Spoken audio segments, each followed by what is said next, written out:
with W.T.F car reviews, and today we're going to be reviewing this all-new 2022 Volvo XC90 T6 Inscription. And before we start, I'd like to give a huge thanks to Rob and the rest of the management and staff here at Tampa Volvo for making this review possible. They have an impressive dealership. I'll leave a link to it below, and if you're looking for a premium vehicle in the Tampa area, I would definitely recommend checking these guys out. And for those of you guys who don't know, although technically classified as a mid-size three-row SUV, the XC90 has been Volvo's full-size SUV in their lineup since 2002. That's when the first generation was released.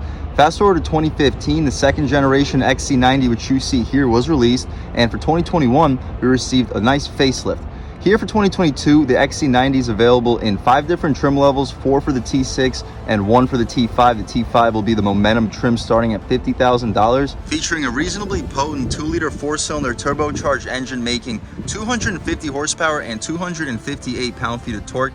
Enough to get this 3-row SUV to 60 between 7 and 7.5 seconds. So pretty good performance, but the T6, instead of just a 2-liter turbocharged 4-cylinder motor, also adds a supercharger for a total output of 316 horsepower and 295 pound-feet of torque, making this a really impressive SUV, hitting 60 as low as 6 to 6.5 seconds. So really impressive, and once we check out the interior features and overall luxury, you'll really see how impressive this SUV really is. But here, the top of the line T6 Inscription model starting around $64,600. Let's see what we get. So up front, you notice your full LED headlights, LED daytime running strip in the center. For the high and low beam, full LED turn signal right outside of it. I'm liking the black headlight housing too. This metallic white paint, not quite sure if it'll pick it up right now. The sun is hiding behind that cloud up there, but as soon as the sun pops out, I'll let you guys see this metallic, gorgeous white paint. I love how Volvo badges have the arrow with that crossbar cutting through the center of the grille. Really signature design. The grille in general, I'm really liking that solid stripe. Kind of reminds me of the Maserati Levante. The Volvo badge has a forward-facing camera as well. Little functional airflow, non-functional actually, just for design in the corners. Functional airflow in the center for the intercooler and radiator for this 2-liter turbocharged engine. Full front parking sensing and fog lights in the lower right corners, also LEDs. But we'll take one more step back. You can get a good look at this car's front styling. As far as the wheel and tire setup, also really impressive. Here we get these massive 7-spoke 21-inch rims wrapped in 275/40 R21 Pirelli Scorpion all-season tires, some of the better all-seasons in the business. And with this 275 compound for the width, really beefy setup with these 21-inch 7-spoke rims. Only a 5-piece lug pattern for this 3-row SUV. All body color for the wheel well, no plastic cladding, and you notice some side sensors for the front and an additional one out rear. The mirrors have LED turn signals on them, completely body color. The glass doesn't quite fill up the entire frame, but still a pretty large piece of glass. Blind spot monitor is this little curvy shape right outside of it. But anyway, smart access for the driver, front passenger, and the rear passengers. Chrome trim surrounding the window trim, that's here for the Inscription. Black B-pillar, pretty dark tints for the rear and hatch. I'm liking the roof rails up top too. Really clean side profile. I'll take a step back, try to get you guys the entire car in one shot. I'm really liking the design of this XC90, probably my favorite SUV in Volvo's lineup. As we mentioned, we get an additional side sensor, same wheel and tire setup out rear, just a smaller brake caliber will be the only difference. Volvo signature taillights, as you notice, the signature design with the LEDs and the reverse light. XC90 badging, shout out Volvo Cars in Tampa for making this review possible. T6 all-wheel drive badge as well. Full rear parking sensing too. The only thing I'm not a real big fan of is, for a vehicle in this price range, it would be nice to see the rear wiper integrated better into the spoiler area, but really not a big deal. We can take a squat back here. You notice no visible exhaust tips. The exhaust tips will just be hiding behind the bumper. But let's start this 2-liter turbocharged 4-cylinder up and hear how she sounds.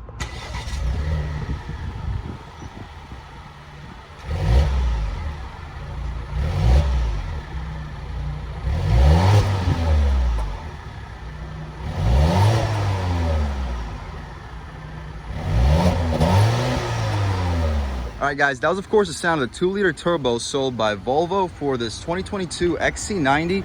And as soon as you figure out this latch, we can pop it right up. And it's a little bit tricky the way Volvo does it. It has a little click right here in the corner, and the hood opens up really high. Something that we noticed with the XC60 we just reviewed in this channel. It opens up almost completely vertically. But here you have it, your 2-liter turbo making 316 horsepower, 310 pound-feet of torque, thanks to that mild hybrid system in the corner. Aluminum strut tower brace connecting your two strut towers should aid when it comes to handling. And here we have enough power to get this 3-row SUV to 60 between 6 and 6.5 seconds, making it a very, very solid performer. But we can take a step right here, shut this hood right up, and we'll take one more step back and get a good look at those daytime running lights. Really impressed with the front styling on this SUV. But as far as the interior, let's take a step right over here and really check it out. And this is where this SUV is really going to shine. Again, smart access for all 4 doors. We open it up right here. We get some leather stitch trim right up top with some contrast stitching, wood grain right underneath. Bowers & Wilkins 19 speakers, 1400 watts for the sound system. It sounds absolutely insane. 3 speakers on the door panel, unbelievably soft Napa leather for the armrest, Power One touch for all 4, power folding mirrors, and really impressive door panel all around. Soft touch even for the bottom portion, lined with felt. Huge thumbs up to Volvo. Really impressive luxury. Illuminated aluminum Volvo nameplate as we step inside. As far as the seats, truly one of the best in the business. As you see, very good bolstering extensions, perforated Napa leather, baseball glove tan leather color. Huge 10 out of 10 in my opinion. I'm really digging these seats. You can recline, drop, and lift the seats and slide them as well in the bottom. 4-way lumbar control. Massage seats for the front, and the thigh support is also adjustable. So if you have longer legs, if you're a taller driver, you can make these seats really perfect for every individual size. But as far as the interior in general, let's take a step inside. So unbelievably quiet. As soon as you open or close the door, you really feel isolated from the cabin. We don't get dual pane windows, which is surprising for a vehicle in this price range, but the glass itself very thick. And close it right back up. The cooled seats make a decent amount of noise, so we'll turn them down right here for the purpose of this review. But the first thing I notice is the steering wheel, basically the exact same out of the XC60 we just reviewed. I am a fan, pretty thick, solid 10 and 2 bolstering notches, and the 9 and 3 fits really nicely in your hand. The horn, like in the Volvo badge, rubberized center area as far as the horn itself. Really aggressive sounding horn. People should definitely be getting out of your way. Auto headlamps on the left side, auto high beams too. We'll turn it to the auto function right over there. Rain sensing wipers too, to be expected. The digital display, completely digital, of course, similar to the XC60, but it's a different layout. We have a 160 analog speedometer on the left side. We have about a 6,500 RPM tach on the right. Gas gauge beneath, average fuel economy, clock, auto headlamps, thermometer in the left corner, traffic sign recognition. Pretty useful overall. It's adjustable with these buttons right over here. You can see the trip information, media, phone, and navigation. You can see at all times. Really convenient feature. So if you have the GPS hooked up, you can get a nice heads up little turn-by-turn right up front. But anyway, that's about it over here. Really impressive, guys. One thing I'm not a fan of is we do not get a auto tilt and telescoping steering wheel. Should be expected for a vehicle in this price range, but the latch to tilt and telescope right down here. To the left, the steering wheel, tailgate release, interior brightness, a little bit of secret storage. You can put some secret stuff in there. You can get a good look at your pedals, and the hood latch right in the left corner. Not quite sure if you can pick it up, but it's right over there. Above the steering wheel, again, more of that wood grain trim, really nice texture, aluminum outside of it. Liking this really nice Napa leather for the dashboard too. Super high quality interior, and as we mentioned, Bowers & Wilkins audio system. Sounds absolutely insane. 9-inch touchscreen, basically the same thing we had in the XC60. Kind of different when it comes to the navigation, however. This is not Google Maps. Pretty similar though, very high resolution, very great response with the touchscreen. We have the film over it still, the plastic film that you get from the manufacturer, and it's still such a responsive screen. Apple CarPlay, Android Auto.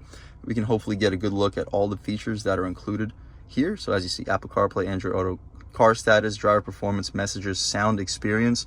So you can adjust the treble, bass. This sound system is absolutely incredible. I wish I could demonstrate it for you guys, however, for copyright purposes, and it's also really difficult to grasp the audio quality through a camera or microphone. But anyway, still really impressive screen. The vents and the cooled seats function, so the climate settings in general are controlled through the screen. I'm not a fan of that.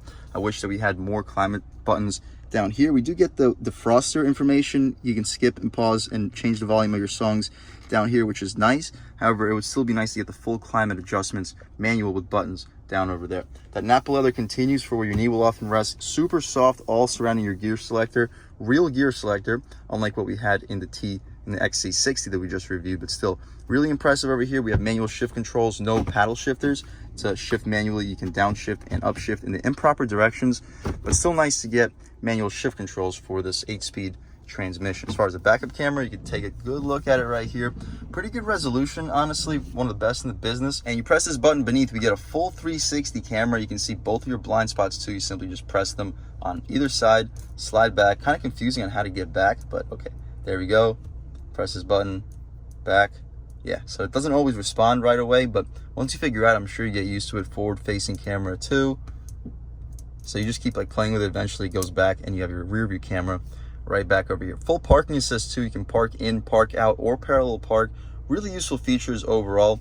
But anyway, put it back into park. The vehicle stays in this camera screen. Similar to the German cars, you have to press the home button and it goes right back home. You get a little bit of piano black surrounding the touchscreen with some aluminum outside of it, but everything else is all stitched Napa leather, some more wood trim.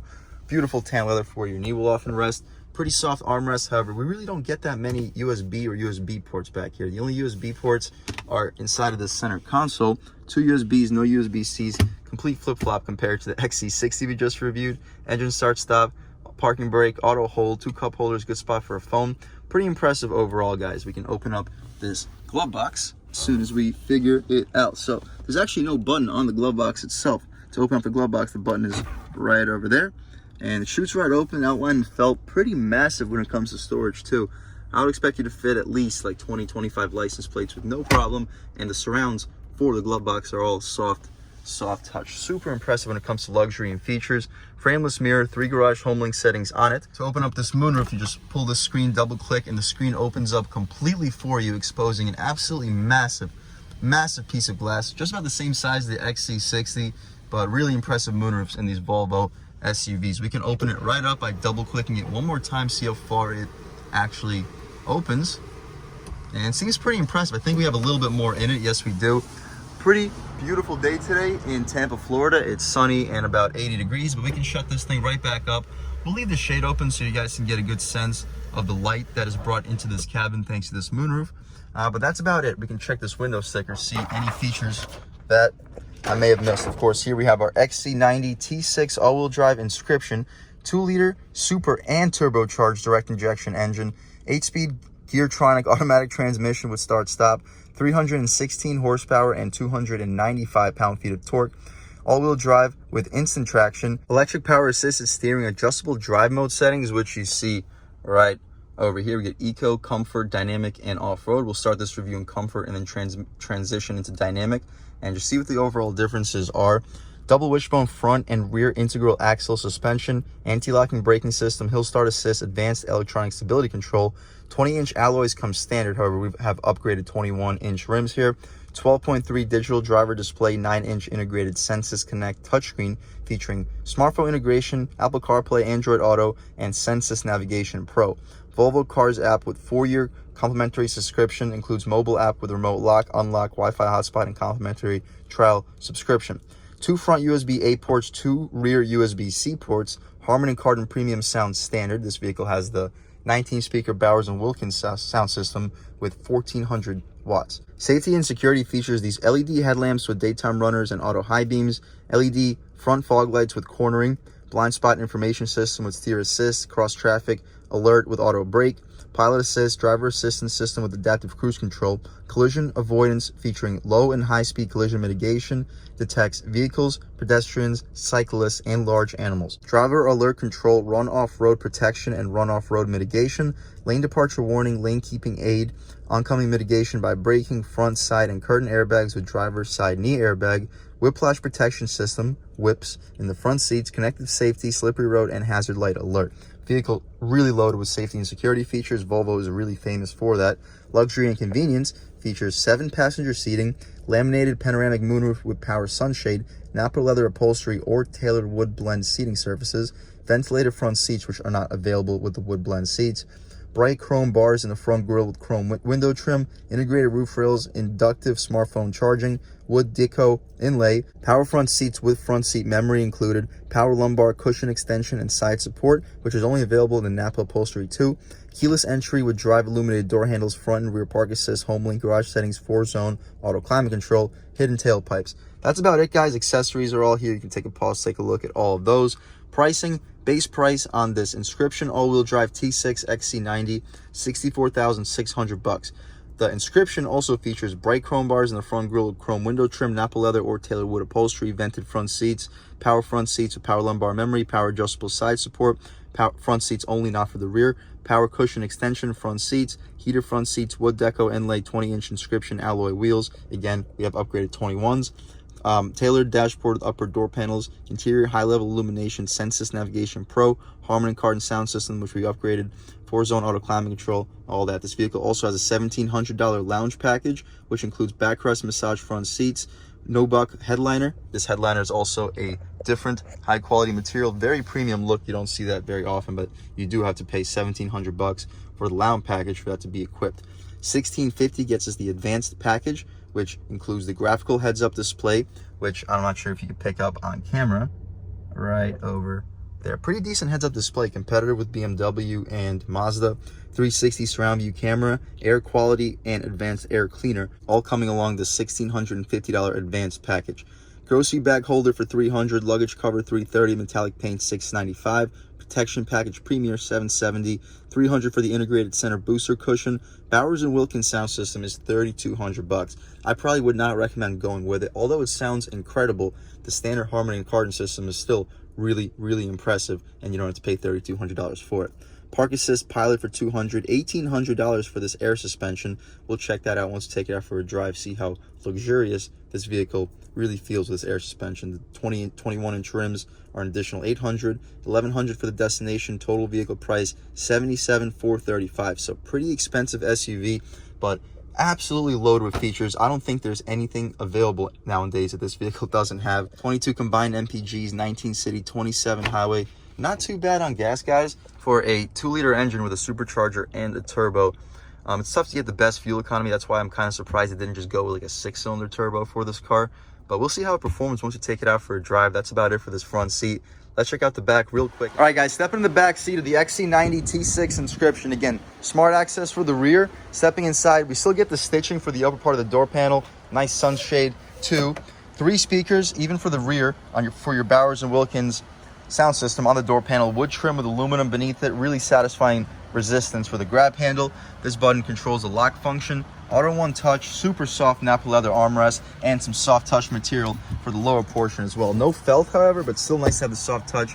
Decent storage, should probably fit a 12-ounce right over there. The headrests, we have to pick them up ourselves. Not the biggest deal though. The seats, really gorgeous baseball glove color tan leather. Not as much bolstering as in the XC60, but pretty nice rear seats. Very soft for the bottom area. But again, as far as legroom, I'm 6 feet tall, sitting behind my seat settings, and pretty decent space. These seats do slide back and forth. I have a little bit more space, but really not that much. Pretty competitive with the segment. I have about 6-7 inches of legroom. 4 climate control settings back here too. Really useful for your passengers. Cargo nets behind the driver and the front passenger, and the back area of these seats have a nice rubberized texture as well. The center armrest, you pull this latch. It's kind of really stiff in there, but not the biggest deal. 2 cup holders, probably fit 2 Red Bulls. Might have some trouble fitting anything bigger. Not the most padding either, but more than enough. You can have a comfortable spot for your elbow. Pretty impressive back here. Not the most impressive. The rear vents will blow directly in your face, and you get a pretty good amount of light into this cabin thanks to this moonroof. But that's about it for the second row, guys. Let's check out the third row real quick and then take this car out for a drive. All right, guys, so to get into the third row, you pull this latch on the bottom, and it's gonna be a 2-handed process. You push this forward and the seat completely folds down, which makes it kind of easy getting into the third row. Not quite as easy as some of the competition makes it, but we'll figure it out. And lifting the seat back to its original settings, you guys can see I really don't have that much space back here. I'm pretty competitive with vehicles like the Ford Explorer. A little bit more legroom than the MDX that we reviewed, but not quite as much as vehicles like the Pilot or Pathfinder. But I'm 6 feet tall, and I can still fit back here for short trips. I'm liking that we get vents right back over here. Cup holder, nice spot. And not a soft touch area, but we get a little bit more storage on both sides of this third row. Pretty impressive, guys. That's about it though for this third row. We get lights right back here too, and that's about it, guys. Let's check out the trunk real quick and then take this car out for a drive. All right, guys, so to step into this trunk, all you gotta do is find the latch, press the button, it opens up automatically for you. Massive opening, kind of like the XC60 reviewed. Huge opening, and the floor really not that high up. I'm 6 feet tall, and my knee, it's only about like an inch or two before the entrance height. So if you have older or shorter pets, I wouldn't expect him to have the toughest time hopping back here, especially since this vehicle does have air suspension. You can lower it to its fully low setting, and as you see, it works pretty quickly. That's about as low as it gets. It drops it about an additional like inch or so, I'd say. We can lift it right back to where it was. Fold this rear seat down. The headrest falls automatically. Ton of stuff back here. It'll be kind of tough to really tell, but we get a massive, massive cargo area. I'll try to push it out of the way, see if we have any secret storage. Not a whole lot, but this is where your spare tire is housed. Not a full-size spare, but still nice for emergency situations. We can try to push this out of the way so it doesn't affect the tailgate closing. You can fold those rear seats down, I guess 33, 33, 33, and you should be able to fit back here at least a 80, maybe even a 90-inch TV back here. Very large trunk area. To close it up, you press the button, it shuts right up, and as soon as it's closed, we'll take this XC90 T6 all-wheel drive Inscription out for a drive. All right, guys, now we've just about seen everything we need to see with the inside and outside of this all-new 2022 Volvo XC90 T6 Inscription. Let's take it out for a drive. And the first thing I notice is very good visibility, very commanding view of the road too, and the steering feels pretty on center even in comfort mode. We'll take a step out onto this multiple lane highway, lean into it about a third of the way. Wow. Yeah, it feels really strong. Instant response thanks to the supercharged and turbocharged 4-cylinder. Yeah, very good torque. I'm really surprised on how powerful these 2-liter Volvo SUVs feel. I kind of didn't really know what to expect because it's a 2-liter engine in a pretty large SUV, but we just went up a pretty steep hill. We haven't changed the throttle response or throttle input at all. Smooth ride. The XC60 I felt was a more impressive ride considering the segment that it was in, but this is still a very smooth ride, just about as smooth as the XC60. It's just you would expect it to be an upgrade in terms of ride quality, and I can't really say that it necessarily is. But on this concrete pavement, very quiet when it comes to road noise. The brakes have a pretty tight response to them. We'll throw it in a little bit quicker than we should right over here. Yeah, the steering feels very on center, even in comfort mode. Throwing it in, very limited body roll, about third throttle. This thing can really move. I'm impressed with this vehicle's performance. Solid ride quality too. Not the best, but we have a pretty sizable bump right here.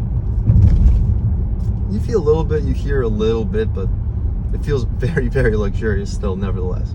We got a little bit of open road right here. Should give us a good opportunity to try an acceleration off the line. Half throttle. Yeah. The shifts feel quicker than the XC60 that we reviewed too. More instantaneous. It may help with the supercharger and the fact that there's no 48-volt system to assist with this vehicle, but it feels very, very strong. We have another red light coming up. Another chance to do an acceleration off the line, and I'll catch back with you in 1 second. All right, guys, I'll try to give you guys a first-hand look driving this car. Third throttle. Feels strong, and you hear a slight amount of like turbo whistle in there too. It's impressive. But you see small bumps, it rides over them pretty well. Not the most luxurious ride, but compared to like a bunch of other vehicles that we reviewed in this channel, this is definitely one of the more impressive luxury SUVs. Well, we can take a step out onto this multiple lane highway, lean into it about halfway right here. Yeah.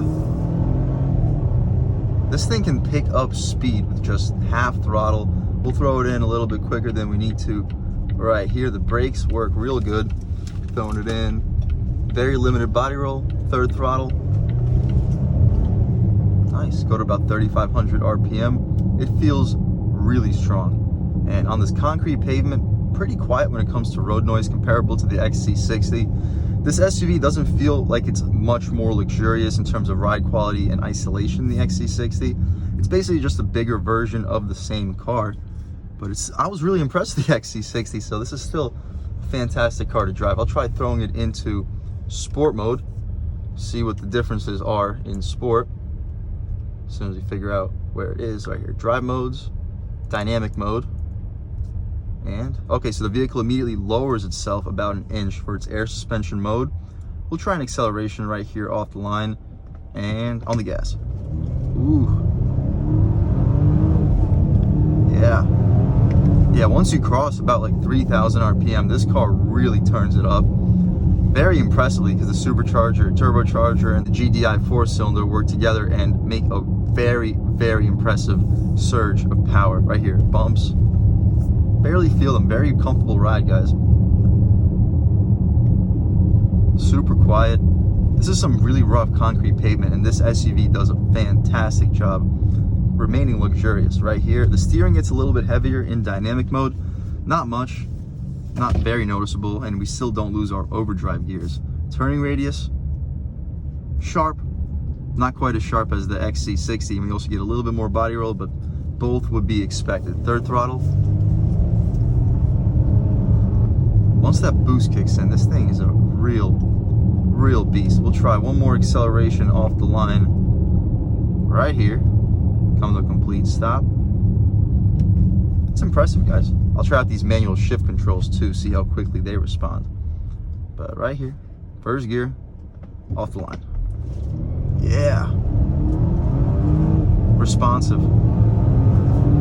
Great response. This thing moves. It does not feel a whole lot slower than the XC60. It's impressively quick. And I like the way this vehicle builds power too. The XC60 had instant response with its electric motors, but this vehicle also has pretty instant response thanks to the supercharger, and thanks to the turbo, supercharger, and gasoline direct injection engine. I feel like it really pulls all the way to redline. The XC60 had a pretty similar way of building power. It felt much more responsive, but I feel like this has a more thrilling sensation as it increases its revs. And as you see in dynamic mode, we're still sitting around like 2,800 RPM, so we are losing our overdrive gears. It's just this SUV is so ridiculously quiet that you don't even notice it. So for the purpose of this review, we'll just leave it in comfort, because as far as like torque and throttle response, it's still very comparable. We'll step out onto this multiple lane highway right here, show you another acceleration run. It's nice, real nice. We'll try a real world U-turn, show you the vehicle's turning radius from a first-hand perspective. Just regular turn in, we're not gonna like whip it in or anything, just regular U-turn. Not bad. Quarter throttle. Great torque. I'm really liking this SUV. It feels extremely premium. I wasn't expecting the power delivery to feel anywhere near as strong as it does. We've driven quite a few turbocharged 4-cylinder cars in this channel, and once they hit boost, they're fine. They have plenty of power. Most turbocharged 4-cylinders nowadays have over 250 horsepower and close to, if not over, 300 pound-feet of torque. So as far as like power figures, the 2-liter turbos are excellent nowadays. It's just for a 4,000 plus pound 3-row SUV. 2-liter turbo engines aren't really usually enough because they lack that low-end punch, and it takes a second or two for the boost to really kick in. That's not the case here. For the XC60 we reviewed, for the XC90 right here, thanks to the supercharger, thanks to the electric motors, it really changes my opinion on 2-liter turbocharged engines. Now, I know reliability may be a long-term question, especially considering all the forced induction that's shoved into such a small motor, pumping out over 300 horsepower, about 300 pound-feet of torque. Long-term reliability is certainly a question. However, these power plants have been on the road for almost 10 years now. It's been on the road for what, 7-8 years since the first like supercharged turbocharged 4-cylinder from Volvo came out. So they should be pretty proven by now. I'm sure the mechanics have learned how to work and deal with their issues accordingly. So I would definitely recommend checking this car out. It undercuts competitors such as the BMW X7, the X5 maybe if you don't want to be looking at the 3-row variant. Undercuts vehicles like the Lexus GX. Really impressive car for what it is. It's not a V8. A twin turbo V6 may be a better power plant for the next refresh generation, but even here with this 2-liter supercharged turbocharged engine, surprisingly strong, and I am impressed. All in all, guys, I'm very impressed with this 2022 XC90. Inscription, oh my god, this UPS guy almost blew a red light. I swear, almost half the reviews that we do in this channel, somebody almost cuts me off. But anyway, still very impressive SUV, truly one of the best interiors in the segment. I prefer this interior over what we would get in BMW. I think Mercedes has a slightly nicer interior with their GLS, their large sedan or larger SUV. I think the GLS has a nicer interior than this car, but it's also what, $20,000 more expensive if you want a relatively mid or top trim. So this vehicle does undercut its premium competition pretty well. But other than that, I probably wouldn't load this vehicle up with all these crazy options. This Bowers & Wilkins sound system, although incredible, I'd probably keep the Harman & Kardon, save my $3,200 and really prioritize the value of this vehicle when it comes to both luxury and even performance. We step onto these highways, barely on the gas, the boost kicks in, and this motor feels strong. Concrete pavement remains pretty quiet. You hear a little bit through the road. We don't get dual pane windows. I kind of wish that the dual pane windows were included with this SUV. But the ride quality, even with the air suspension, you feel a little bit of the bumps. I'm not going to call it the smoothest ride I've reviewed on this channel, but it's still a very, very luxurious ride. It's pretty similar to the XC60 that we reviewed without the air suspension. So I wouldn't necessarily say that the air suspension is a must, but it's always nice to have, especially if you need to load up the trunk every now and then. It's nice to be able to lower and raise the suspension. Other than that though, guys, again, really impressed with this SUV. Definitely one of the best luxury three-row SUVs you can get, especially considering the value, $64,000 base price. Really, really impressive. Huge thank you to Volvo Cars here in Tampa, Florida for making this review possible. Really impressive dealership. I'll leave a link to their inventory below. And if you're looking for a premium level vehicle in the Tampa area, I would definitely recommend checking these guys out. Other than that though, I got to thank all of you guys for watching. I had a great time making this video. I hope you enjoyed it half as much as I enjoyed making it. If you're new to this channel, please subscribe. If you've already subscribed, thank you so much. You guys know I have endless gratitude for the subscribers. You know, the channel is just not possible without you guys, and I really have a huge appreciation for each and every one of you guys for your constant support. But again, if you haven't subscribed yet, please subscribe. Leave a like too. It really helps me out the YouTube algorithm. That's how these videos get promoted to new people. Leave a comment. Let me know what you like. Let me know what you don't like. Leave a comment. Let me know if there's any specific cars or trucks you'd like to see reviewed in this channel too. And I'll definitely try to get those videos for you as soon as possible. But other than that, again, thank you guys so much for watching, and I hope all of you have a great day.